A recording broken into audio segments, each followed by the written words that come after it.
नाज़रीन, सर्दियों का मौसम आते ही बेशतर अफराज वर्जिश करने से गुरेज करते हैं, लेकिन दर हकीकत सर्दियों में वर्जिश करने के बेशुमार फ़वाइद हैं जिन्हें नज़रअंदाज नहीं किया जा सकता। सर्दियों में जिस्मानी सरगर्मी ना सिर्फ सेहत के लिए मुफीद होती है बल्कि यह आपकी तवानाई, क़ुव्वत मुदाफ़त और दिमागी सुकून के लिए भी बेहतरीन साबित हो सकती है। इसलिए इस वक्त को फ़िटनेस के लिहाज से मुफीद बनाने के लिए हमें अपने जिस्म को मुनासिब तरीके से हमें उसको वार्म अप करना है और एक्सरसाइज के बाद स्ट्रेचिंग करना बहुत ज़्यादा ज़रूरी होता है ताकि किसी भी किस्म की इंजरी से भी बचा जा सके। फ़िटनेस के शौकीन अफराद अक्सर जिम में मुख्तलिफ एक्सरसाइज पर तवज्जो देते हैं ताकि वो अपनी जिस्मानी कंडीशन को बेहतर बना सकें। तमाम कुछ मामूली गलतियों की वजह से ऐसी संगीन सूरत हाल भी पैदा हो सकती है जो कि जानलेवा भी साबित हो सकती है। जब लोग जिम में वर्जिश करते हैं तो कभी कभार वो ज़्यादा वज़न उठाने, गलत टेक्निक अपनाने या फिर बेहतियाती से वर्जिश करने की वजह से शदीद इंजरीज़ का शिकार भी हो सकते हैं जो उनकी ज़िंदगी को भी ख़तरे में डाल सकती हैं। जिम में वर्जिश करते वक्त सही टेक्निक का इस्तेमाल बहुत ज़्यादा ज़रूरी है क्योंकि एक छोटी सी गलती भी संगीन चोट या दिल के दौरे का सबब भी बन सकती है।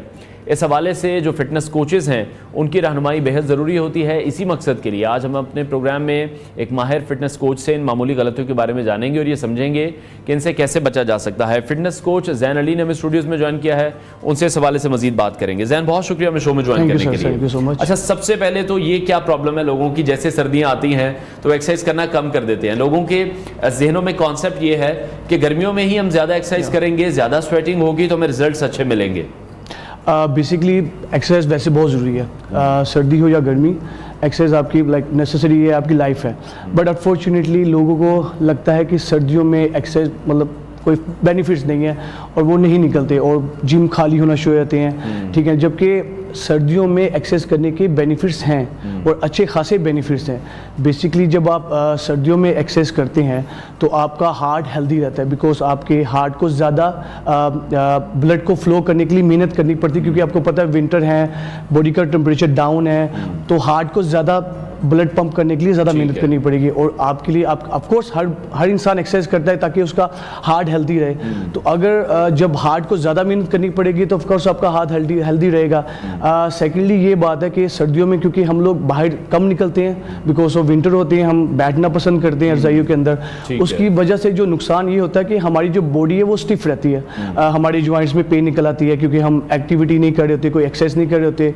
तो अगर हम एक्सरसाइज करते हैं तो एक तो हमारी बॉडी में जो स्टिफनेस होगी वो कम से कम होगी, ठीक है। हमारे जो सर्दियों में अक्सर लोगों के नी में या लोअर बैक में पेन निकल आती है वो भी हमारी कम से कम होगी, लोअर बैक में पेन और नी में और जॉइंट्स में, अगर हम एक्सरसाइज रेगुलर कर रहे हैं। हमारा इम्यून सिस्टम काफ़ी अच्छा रहता है। आपने देखा होगा सर्दियों में लोगों को कफ और फ्लू का बहुत इशू रहता है, तो ऑफ कोर्स एक्सरसाइज से हमारा इम्यून सिस्टम बूस्ट करता है। तो अगर हम एक्सरसाइज करते हैं तो जो हमें कफ और फ्लू के जो प्रॉब्लम है वो भी कम से कम होंगे। एक और बेनिफिट है एक्सरसाइज करने का सर्दियों में ये कि हम थोड़ी सी ज़्यादा कैलोरीज बर्न कर लेते हैं एज कंपेयर समर की निस्बत, क्योंकि बॉडी को एक टेम्परेचर को इंक्रीज करने के लिए मेहनत करनी पड़ती है। तो जब वो बॉडी टेम्परेचर को इंक्रीज करने के लिए मेहनत करेगी तो ऑफ कोर्स आपकी कैलोरीज भी ज़्यादा से ज़्यादा बर्न करेगी। अच्छा, जो लोग भी एक्सरसाइज करते हैं उनके लिए स्ट्रेचिंग कितनी ज़्यादा इंपॉर्टेंट है, क्योंकि हमारे यहाँ स्ट्रेचिंग का रुझान नहीं है। जो ट्रेनर्स हैं उनको भी स्ट्रेचिंग करवानी उस तरह से नहीं आती है। ऑब्वियसली इन तमाम चीज़ों की भी प्रैक्टिस है, इनके कोर्सेज हैं, तो ये भी हमने देखा कि लैक कर रहे हैं ट्रेनर्स हमारे। ऑफ कोर्स मैं इसकी मिसाल ऐसे देता हूँ, जैसे एक शीशा है, उसको आप बगैर गर्म किए उसको कोई आप शेप नहीं दे सकते। आपका मसल भी सेम ऐसे है। अगर आप अपने मसल्स को वार्म अप या स्ट्रेचिंग के बगैर डायरेक्ट एक्सरसाइज की तरफ जाएंगे तो वो भी टूट जाएगा, सेम एज इट इज, जैसे ग्लास टूट जाता है।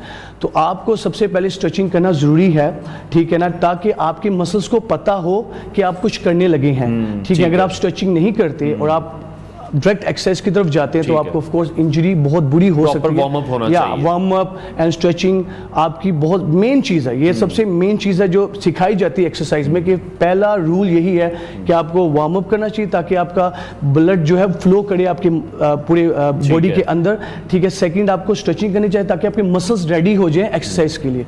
सो स्ट्रेचिंग बहुत ज़्यादा ज़रूरी है आपके लिए, ठीक है। अच्छा, बहुत से ऐसे लोग जो आम फिर गलतियाँ करते हैं, कौन सी ऐसी आम गलतियाँ हैं जो आपने देखा कि लोग जिम में बहुत ज़्यादा कर रहे होते हैं? जो बेसिक मैंने देखी है कि एज ए जो बिगिनर जिसने जिम ज्वाइन किया है तो वो ट्रेनर हायर नहीं करेगा, वो खुद यूट्यूब से या सोशल मीडिया से देखेगा। ऑफ कोर्स सोशल मीडिया गलत नहीं है, आपको कुछ सिखा ही रहा है, बट वो उनके लिए बेस्ट है जो लोग सीख चुके हैं, जो बेसिक से आगे निकल गए, बेसिक से आगे चल या तो जो अगर आप बेसिक और आपको कुछ नहीं पता कि कहाँ से स्टार्ट लेना है, तो ऑफ कोर्स आपका ट्रेनर आपको हायर करना जरूरी है।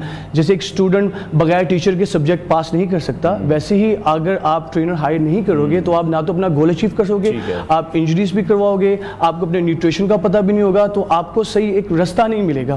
तो मैंने काफ़ी ये चीज़ें लाइक देखी हैं कि वो जिम ज्वाइन कर लेते हैं लेकिन कोई ट्रेनर लाइक हायर नहीं करते और फिर वो अपने गोल पे भी नहीं पहुंचते। तो ऑफ कोर्स मैं उनको रेकमेंड करूंगा कि वो एक अच्छा ट्रेनर, पढ़ा लिखा एजुकेट ट्रेनर हायर करें ताकि उनके लिए उनका गोल को अचीव करना इजीली हो जाए। आप किस तरह से देखते हैं, क्योंकि एंगल जो है वो जिम में सबसे इंपॉर्टेंट काम होता है कि ऑब्वियसली मशीन पर भी अगर आप लगा रहे हैं आपको एंगल पता होना चाहिए, आप फ्री वेट्स कर रहे हैं आपको उसमें भी एंगल पता होना चाहिए, आपने वॉक किस तरह से करनी है, स्टेयर मास्टर को अगर आप यूटिलाइज कर रहे हैं तो वो आपने किस तरह से करना है। एंगलिंग बहुत ज्यादा जरूरी है जिस पर लोगों का फोकस नहीं है, उनका फोकस होता है वेट उठाने पे। तो वो जो ईगो लिफ्टिंग है वो कभी कभी फिर मुश्किल पैदा करती है। आजकल तो ईगो लिफ्टिंग ज्यादा है बिकॉज ऑफ सोशल मीडिया, या किसी को जिम में देख लिया कि वो आपसे वेल डेवलप है, उसकी बॉडी अच्छी है, तो आप उसको देख के थोड़ा इंप्रेस हो जाते हो। मोटिवेट होना गलत बात नहीं, बट गलत मोटिवेट होना गलत बात है।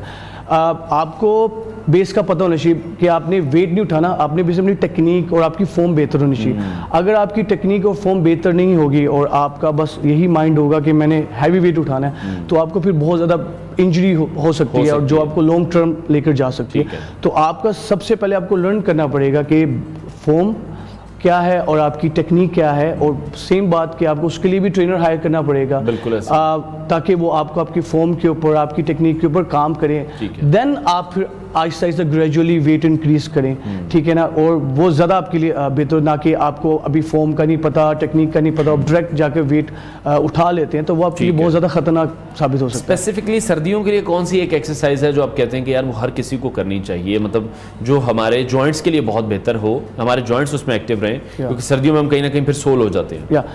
बेसिकली ऑफ कोर्स मैं तो ये बोलूँगा कि सर्दियों में कोई लाइक एक्सरसाइज बेसिकली कोई स्पेसिफिक नहीं है, एक्सरसाइज आपको सारी करनी चाहिए। लाइक मैं रेकमेंड करूँगा कार्डियो करना चाहिए, ठीक है, साइकिलिंग करनी चाहिए ताकि आपके जॉइंट्स, आपके जो टेंडर लिगामेंट्स है वो वार्म रहें, ठीक है, आपको वेट ट्रेनिंग करनी चाहिए, ठीक है, उससे भी आपके जॉइंट्स, आपके बोन्स स्ट्रॉन्ग रहते हैं। सो कोई स्पेसिफिक एक्सरसाइज नहीं है, एक्सरसाइज सब है, ठीक है। आप जितनी भी एक्सरसाइज करेंगे वो आपके बोन के लिए, आपके मसल्स के लिए, आपके जॉइंट्स के लिए बेहतर है।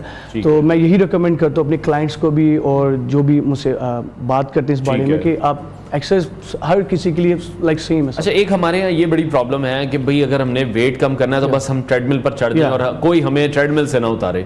45 मिनट्स 1 आवर, ये कितना ख़राब है या कितना ख़तरनाक है हमारे नीज के लिए, हमारे एंकल के लिए, ये लोगों को अंदाज़ा नहीं है इसका। ऑफ कोर्स आप बिल्कुल ठीक कह रहे हैं। लोगों के अभी भी यही कॉन्सेप्ट है कि ट्रेडमिल करते रहो। आप जितनी ज़्यादा ट्रेडमिल करोगे ऑफ कोर्स आप लोड डाल रहे हो एक अपने एंकल के ऊपर, अपने जॉइंट्स के ऊपर, और ऑफ कोर्स आप मसल लॉस भी कर रहे हो, ठीक है ना। अगर आप वेट ट्रेनिंग नहीं करते हो और आप सिर्फ कार्डियो ही करते रहते हो तो आप मैक्सिमम अपना मसल लॉस कर रहे हो, ठीक है। तो जरूरी नहीं कि आपको 1-1, 2-2 घंटा कार्डियो करनी है, आपको वेट ट्रेनिंग भी करनी है, आपको बेसिकली दोनों का कॉम्बिनेशन बनाना, ठीक है। आपको कार्डियो भी करनी है, आपको वेट ट्रेनिंग, और नेसेसरी ये नहीं कि आपको कि बहुत ज़्यादा कोई चीज़ बहुत ज़्यादा करनी है। अगर आप वेट ट्रेनिंग कर रहे हो तो आप 1-1 घंटा, 1.5, 2-2 घंटे वेट ट्रेनिंग ही कर रहे हो। आप कार्डियो कर रहे हो तो आप 2-2 घंटा कार्डियो कर रहे हो। तो आपको कॉम्बिनेशन चाहिए, आपको वेट ट्रेनिंग भी करनी है, आपको कार्डियो भी करना है, कोई भी चीज़ ज़्यादा नहीं आपको करनी, एक प्लान के हिसाब से आपको वो चीज़ करनी है। और दूसरा, जैसे आजकल हम देख रहे हैं कि क्रॉसफिट स्टार्ट हो चुका है, जुम्बा स्टार्ट हो चुका है, डिफरेंट किस्म की नई ट्रेनिंग्स आ गई हैं, डांस क्लासेस हो रही हैं, तो ये चीज़ें किस तरह से एडअप हो रही हैं हमारी ट्रेनिंग के अंदर? बेसिकली जो ये आपका क्रॉसफिट हो गया, ये जुम्बा हो गया, ये बेसिकली हाई इंटेंसिटी एक्सरसाइज, इनका काम यही होता है कि आपका ये फैट लॉस करने में, ठीक है ना, मदद करती है। बिकॉज आप शॉर्ट टाइम में इससे ज़्यादा अच्छे बेनिफिट्स ले लेते हैं, क्योंकि आपका हार्ट रेट इंक्रीज होता है। जितना हार्ट रेट इंक्रीज होता है बॉडी उतनी ज़्यादा कैलोरीज बर्न करती है, उतना बॉडी फैट जोन में होती है। सो ये चीज़ें अच्छी हैं, ये आप हमारी लाइफ स्टाइल में शामिल हो रही हैं और इससे हम काफ़ी अच्छे बेनिफिट्स भी ले सकते हैं। ठीक है, बहुत शुक्रिया फिटनेस कोच ज़ैन अली हमारे साथ इन कॉन्वर्सेशन थे। उम्मीद करते हैं कि तमाम जो टिप्स थी आपके भी बहुत काम आएंगी। कमेंट सेक्शन में अपनी आरा से हमें भी इस हवाले से आगाह कीजिएगा।